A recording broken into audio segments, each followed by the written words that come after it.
My name is Pietro, and you're listening to my voice broadcasted at the frequency of 90.1 FM.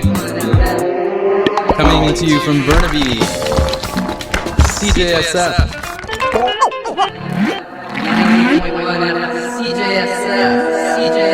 90.1 FM.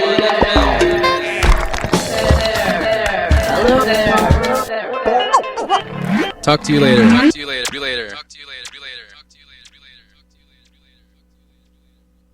You're listening to CJSF 90.1 FM online at www.cjsf.ca, broadcasting from Burnaby, British Columbia at Simon Fraser University.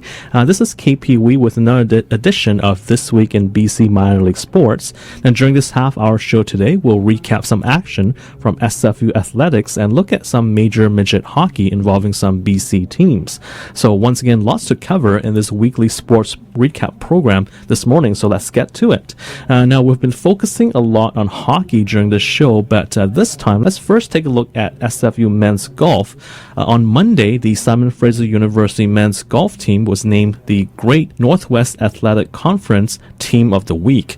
Now, the clan had 2 second-place finishes during the month of March, including a runner-up finish at the Cal Baptist Invitational in Riverside, California last week. And prior to that, the SFU team also got second place at the previous tournament at NDNU Argonaut Invitational in Belmont, California in early March. So a big effort by the SFU golf team. Now, focusing on the event last week, which is the Cal Baptist Invitational event in Riverside, SFU finished with a team score of 875, scoring 282 in the first round, 292 in the second, before finishing with 301 in the third and final round. Now, they were tied with Colorado Christian University for second place among the 18-team field, so again, a terrific finish for SFU. The clan finished just 3 strokes back of tournament champion Western New Mexico University, which had a team score of 872. So well done for the SFU team. SFU was also the highest placing of the 4 Great Northwest Athletic Conference teams at the tournament and has been the leading GNAC school at 5 of the 6 tournaments this year. With the event last week, SFU led the field after the first round as the mark of 282 was 2 strokes better than the next best team. Captain Mike Bell from Burnaby led the team, finishing in the tie for 10th place with an even par performance of 216. He shot a 75 in the third round to go along with 71 and 70 in the first 2 rounds. Now, Bell currently ranks second in the Great Northwest Athletic Conference overall with an average score of 73.6 over 17 rounds so far in the 2013-2014 season. Close behind Bell at the Cal Baptist Invitational was John Malikatic of Kelowna, who shot a 2 over par score of 218, featuring 70 in the first round, 73 in the second, and 75 in the final round. Sophomore Brett Thompson of Winnipeg also did pretty well. Thompson, the 2013 GNAC Freshman of the Year, was tied for the lead after shooting a 67 in the first round, and he finished with a 6 over par score of 222. Kevin Vigna of Coquitlam shot 73 in the final round after having scores of 78 and 72 in the first couple of rounds. Now, Craig Titterington, also of Coquitlam, didn't do too badly in his first collegiate tournament. He shot 74, 77, and 83 for a 3-round score of 234. Now, 4 of the clan's 5 golfers finished in the top 30 of the 96-player field. The individual tournament title was won by Western New Mexico University's David Metz, who shot 207 over the 3 rounds. Now, as for SFU this season, the clan has done really well so far, experiencing a dramatic climb up the regional rankings and national rankings as well. And currently, SFU has a program-high 16th spot ranking in the NCAA Division II Golf Stat rankings. The clan will return to California on April the 14th to participate in another event where they will compete against several top West region competitors, including region-leading Chico State University. Meanwhile, the Simon Fraser University women's golf team, led by senior captain Nikki Jordan and freshman Aaron Farner, will be in action at the Great Northwest Athletic Conference Championship Tournament in Idaho beginning on April the 20th. Now in softball, the Simon Fraser University softball team hosted the Western Washington Vikings in a doubleheader last Sunday at BD Field, but lost both games by scores of 14-7 in the opener and 10-4 in the second contest. Now, it was a slugfest in the first game, with Western Washington scoring at least one run in every inning except for the second. Both teams scored runs and also made quite a few errors on the field as well. The Vikings committed 3 errors but banged out 22 hits in Game 1, including 5 doubles and a home run. SFU, meanwhile, had 12 hits in the first game but also made 6 errors. Jessica Goulet of Cambridge, Ontario, pitched 5 1/3 innings for SFU in Game 1, allowing 10 runs, but only 5 of them were earned, while Mackenzie Bender from St. Albert, Alberta, allowed 4 runs in an inning and 2/3 of relief. Goulet, the losing pitcher, saw her record drop to 1-11. Now offensively, Robin Mogavero of Whitby, Ontario, Caitlin Cameron of Langley, Rachel Proctor of Surrey, and Stephanie Sheard of Winnipeg each had 2 hits in the first game for SFU. Cameron had 5 RBIs in that game, while McGavero scored twice and Kendra Goodman of Surrey scored 3 times. With Western Washington leading 6-2 in the 4th inning, the Clan began to mount a comeback, scoring 3 runs to pull to within 6-5. The rally happened with 2 outs and began with a Stephanie Caron walk. McGavero singled to left and Goodman reached on an error as the Clan loaded the bases for pinch hitter Alexis Johnston of Surrey. Now Johnston and the Clan took advantage of a Western Washington error as she reached base and Caron scored before McGavero and Goodman came round to count on an RBI single by Cameron. Representing the tying run, Cameron would reach second base, but was not able to come in to score, so it was 6-5 at that point. And Western Washington pulled away in the final 3 innings, scoring 2 runs in the 5th, 2 more in the 6th, and 4 big runs in the 7th inning to seal the victory. The Clan, unfortunately, was stung by injury in that first game as junior Danielle Raisin of Langley left the game suffering from an apparent knee injury while running the bases. Then in Game 2 of the doubleheader, Jessica Fortier of Three Hills, Alberta, pitched 4 2/3 innings, allowing 5 runs, all earned. Her record dropped to 0 wins and 6 losses on the season. Now, Goulet, who pitched in the first game, also saw action in Game 2 as well. She threw 2 1/3 innings and allowed 5 runs. McGavero had another multi-hit game offensively for the Clan, going 2 for 4 with 2 runs scored and 2 RBIs. Goodman had a pair of runs batted in as well in that second game for Simon Fraser. The game was actually scoreless for the first 3 innings before Western Washington broke through for 3 runs in the 4th inning on a 2-run home run and a run-scoring double. The Vikings then went ahead 4-0 in the 5th inning on a sacrifice fly. SFU mounted a rally in the bottom half of that 5th inning when, with 2 outs and a runner on base, McGavero blasted her second home run of the season to pull the Clan to within 2 runs. Unfortunately for SFU, though, the Vikings then scored 4 runs in the 6th inning, highlighted by a 2-run triple, and they added 2 more in the 7th to go ahead by 8 runs. Now, with SFU trailing 10-2 in the 7th inning, Goodman cashed in 2 more Clan runs on a triple that drove in McGavero and Alexis Johnston, but that was as close as SFU would get as Western Washington won Game 2 by a score of 10-4. Now, this weekend, SFU will be in Turlock, California for the Mizuno Tournament of Champions before returning home next week to face Central Washington University.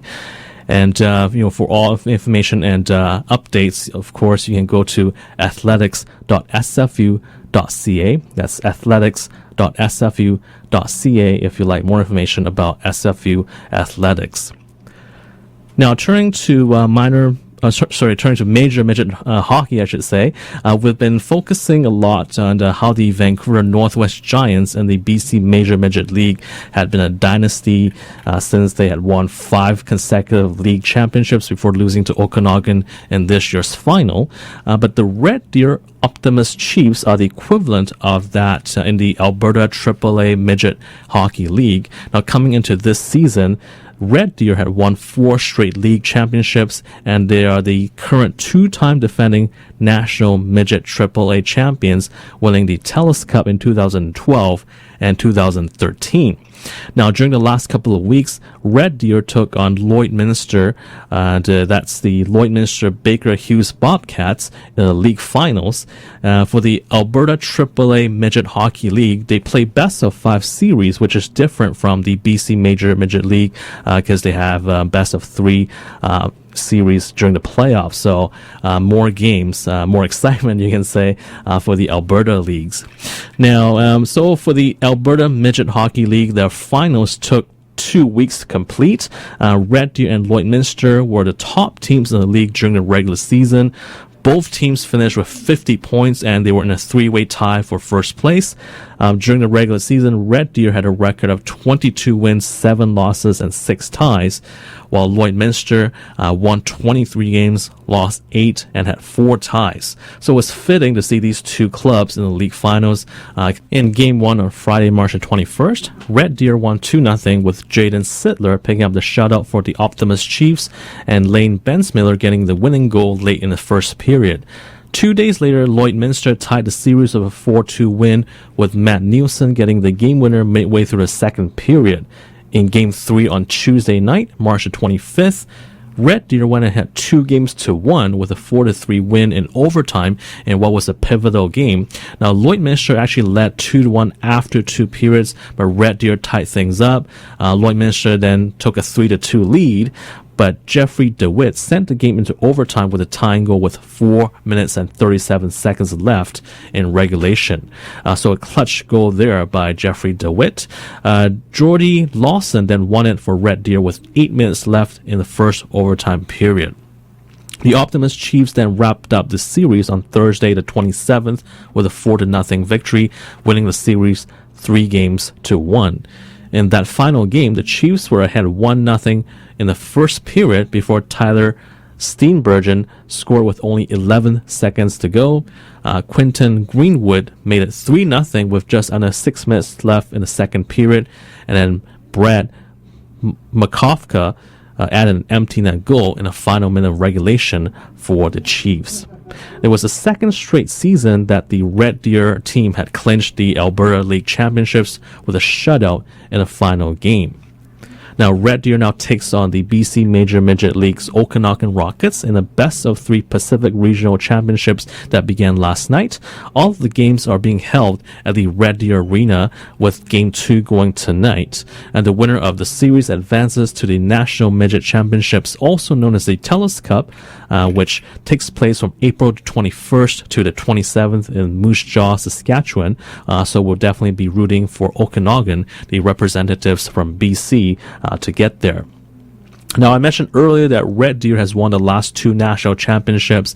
Last season, they had an outstanding year when they went 23-4-7 in the regular season. So that's 23 victories and only 4 losses during the season. And then they defeated the Vancouver Northwest Giants of the BC Major Midget League in a close series in the Pacific Regionals, 2-1. Now, how close was it last year? Well, the Giants won 3-2 in Game 1 in overtime before losing Game 2 in double overtime.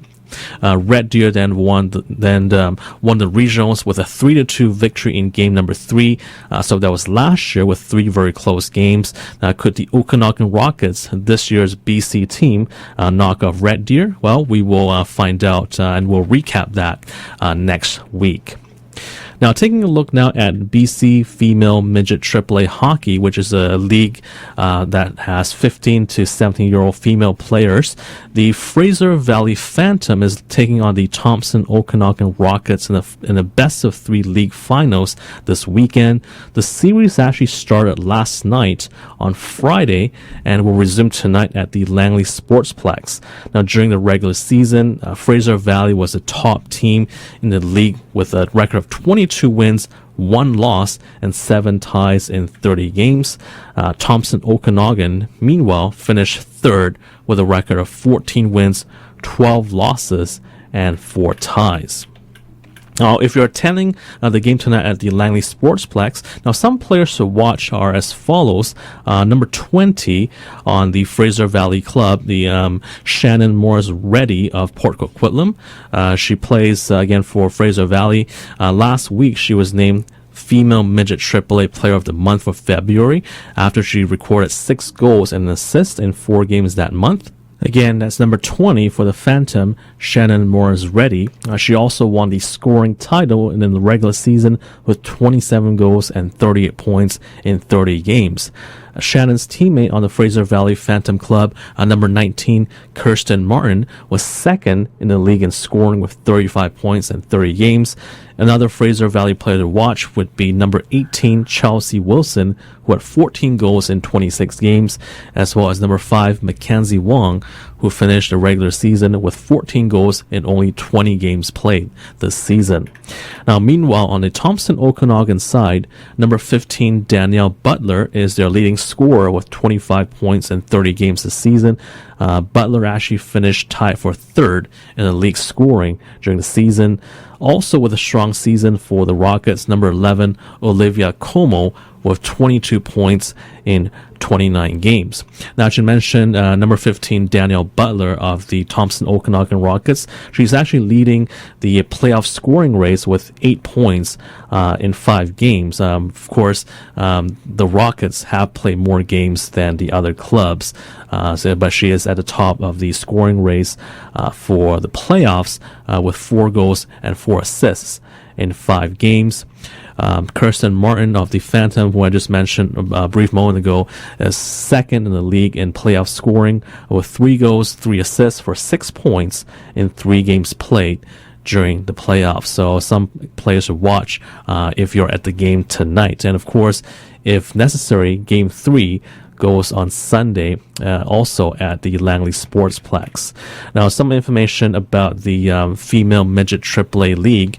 It was initiated in the 2007-2008 season in response to, or in order, I should say, to provide an opportunity for female elite hockey players to come together on zone teams to challenge other elite female midget teams. And since its inception, the FMAAA League has had over 50 players go on to play at post-secondary institutions in Canada and as well as the United States, moving on to CIS, NCAA, or ACAC opportunities. Now, if you'd like more information about their league, please visit their website at www.bchockey.net/FMAAA. Again, that's www.bchockey.net/FMAAA. Let's take a short break and we'll be back with more after this. The 11th Annual Burnaby Festival of Volunteers returns Saturday, April 12th from 10 a.m. to 6 p.m. at Brentwood Town Centre. In the spirit of Volunteer Canada's National Volunteer Week campaign, this event is designed to get you connected with all of the great volunteer opportunities in Burnaby. So come learn more about organizations like the Burnaby Neighbourhood House, the Blanket BC Society, and the Canadian Blood Services. To find out more about the festival, please visit www.volunteerburnaby.ca. Remember, volunteer work speaks volumes, so don't delay. Get involved today.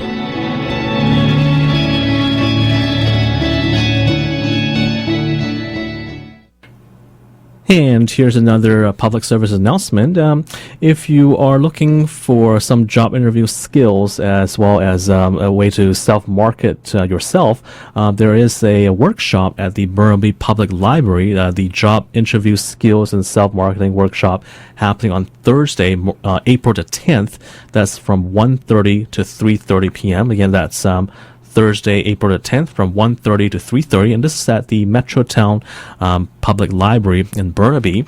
And you can sign up for this workshop by going to their website. But just to give you an idea of what the workshop is about, they are presenting a free job interview preparation workshop given by Mosaic, and the workshop will help you to be prepared before and during the interview to reduce your stress. They'll review common questions and sample answers, most likely to appear during the interview. You can also interact with interviewers with knowledgeable answers for the desired job, and also learn how to best market yourself during your job search. So looks like a very informative workshop for those of you who are looking for a job. Again, that's happening Thursday, April the 10th from 1:30 to 3:30 p.m. at the Burnaby Public Library at the Metrotown branch. Registration is required for this workshop. It's free though, but you still have to register online. You can actually also call the Metrotown branch at 604-436-5400. That's 604-436-5400 to register. And also, as mentioned, you can register online as well. So that is bpl.bc.ca. That's bpl.bc.ca. That's the Burnaby Public Library website. And if for some reason you can't make it to that one, they have another one the following week on a different topic, though. The following week on Thursday, April the 17th, again from 1:30 to 3:30 p.m. They have the Job Search Strategies and Networking Workshop. Basically, this is, again, another free job search workshop where they provide strategies and ideas on how to network. And again, this is given by Mosaic. This workshop on April the 17th will help you to learn how to develop and strengthen your network of contacts and how to reach out to employers.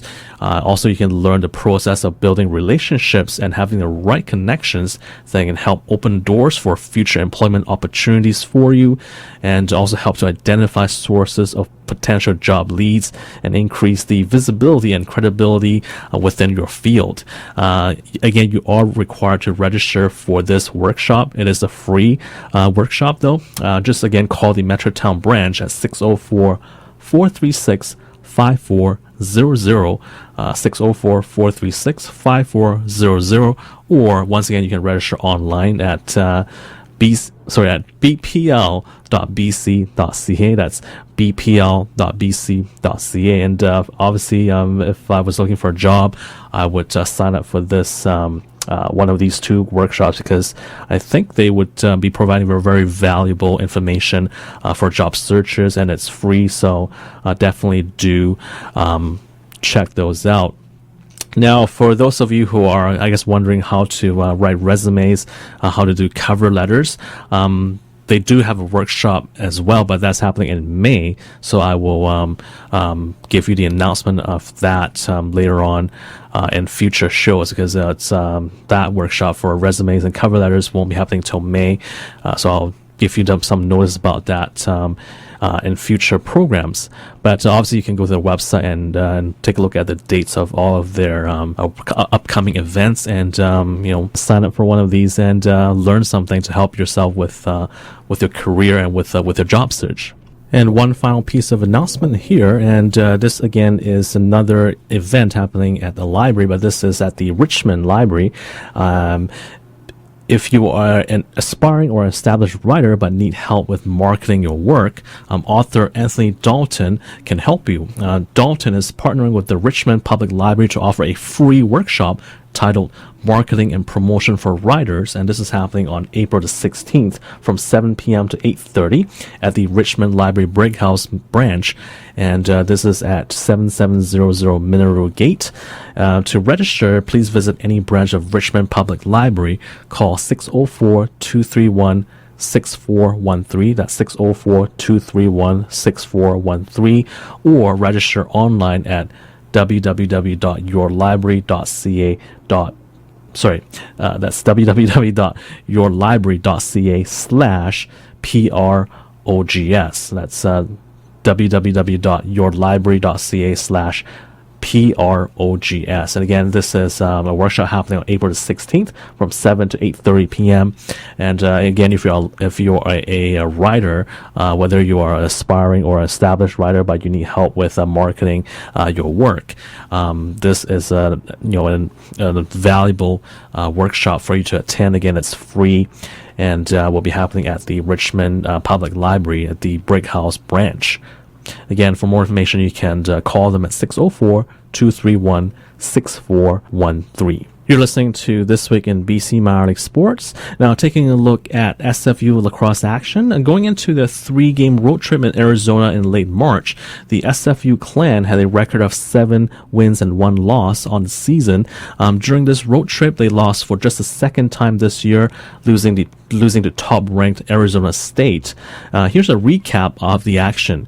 Now, Simon Fraser's trip in the desert started on Thursday, March the 20th, with an 8-7 victory in Tucson against the number 14 Arizona Wildcats. The Wildcats scored first, putting the clan behind early for the 3rd game in a row, but SFU came back with 4 clan players scoring multiple points, led by junior Ward Spencer with 4 points on 2 goals and 2 assists. Sophomore Tyler Kirkby had 3 points, including 2 goals. Senior Brandon Farrow had 2 goals, and junior Casey Foster had a goal and an assist. Then SFU made their way to Glendale on Saturday, March the 22nd to take on the number 1 ranked Arizona State Sun Devils, but lost their second game of the season. The final score in that one was 18-5. Now, the Sun Devils were led by junior Dan Davis, who had 7 goals, and senior Logan Quinn, who had 2 goals and 4 assists, as Arizona State outshot SFU 53-32, and as mentioned, beating SFU by a final score of 18-5. Junior Sam Clare was the lone bright spot for the clan with 2 goals on the evening. The following day, on Sunday, March 23rd, it was back in Glendale against unranked Illinois in a neutral site game, and it was all clan as SFU bounced back with an 11-4 victory. Sophomore Tyler Kirkby continued his dominant season with 4 goals and 2 assists. Spencer, who had 2 goals and 3 assists, as well as Claire with 2 goals and 2 assists, also had big nights for SFU. And the team returned home last week and had a big 30-2 victory over Washington State last Saturday. Ward Spencer had 9 goals and 5 assists for a total of 14 points against Washington State.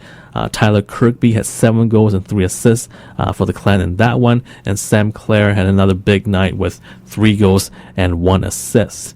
Now, with these results, the clan improved their record to a perfect 6-0 in the conference and 10-2 on the season, so 10 wins and just 2 losses. The clan will take on Portland State tonight in the next game. Again, that's tonight at Terry Fox Field. And of course, for more information about the SFU clan and to take a look at past results and the current standings, please visit www.sfulacrosse.com. That's www.sfulacrosse.com. Now, that's going to do it for this week's program. We hope you enjoyed the show, and we'll talk to you again next week. I'm Jamie Sessford, and this is your CJSF Arts Report for the week of March 29th, 2014. Sunday! March 25th through April 19th, The Culture presents Miss Julie. The play is an adaptation of August Strindberg's classic Miss Julie.